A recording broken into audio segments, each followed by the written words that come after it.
আমরা মানুষ, আমরা উই আর ইন্টেলেকচুয়াল বিং, আমরা হচ্ছে বুদ্ধিবৃত্তিক প্রাণী। অর্থাৎ আল্লাহ তাআলা আমাদেরকে ফ্রি উইল দিয়েছেন, আমাদেরকে ক্রিটিক্যালি থিঙ্কিং করার সুযোগ দিয়েছেন, বিচার, বুদ্ধি, বিবেক, কমন সেন্সকে কাজে লাগানোর সুযোগ আল্লাহ তাআলা আমাদেরকে দিয়েছেন। এবং এজন্যই আল্লাহ তাআলা আমাদেরকে আশরাফুল মাখলুকাত বানিয়েছেন। এবং চিন্তা আর বিবেককে খাটানোর জন্য আল্লাহ তাআলা মহামূল্যবান একটা অঙ্গ আল্লাহ তাআলা আমাদেরকে দিয়েছেন, সেটা হচ্ছে ব্রেইন, আমাদের মস্তিষ্ক। এটাকে কাজে লাগিয়ে, কমন সেন্স কাজে লাগিয়ে আমরা পৃথিবীতে সভ্যতার পর সভ্যতা নির্মাণ করেছি। পৃথিবীতে মানুষ ছাড়া অন্য কোনো প্রাণী কি এটা করতে পেরেছে?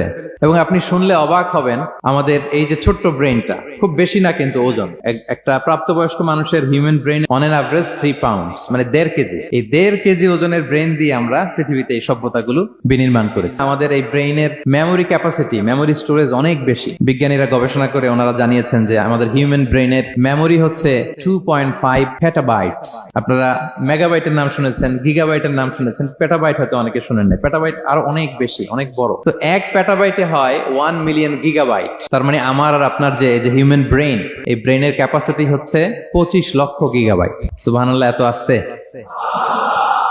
তো এই বিচার বুদ্ধি, বিবেক বুদ্ধি, এগুলোই আমাদেরকে পশু থেকে আলাদা করেছে। পশুর কিন্তু এই ইন্টেলেক্ট নাই, বিচার বুদ্ধির ক্ষমতাটা তাদের নাই। আমাদের ফ্রি থিঙ্কিং করার সুযোগ আছে, আমাদের ইন্টেলেক্ট আছে, আমাদের ইন্টেলিজেন্স আছে। আমরা আমাদের সিদ্ধান্তগুলো নিজের মন মতো করে নিতে পারি। এজন্য আমরা হচ্ছে আশরাফুল মাখলুকাত।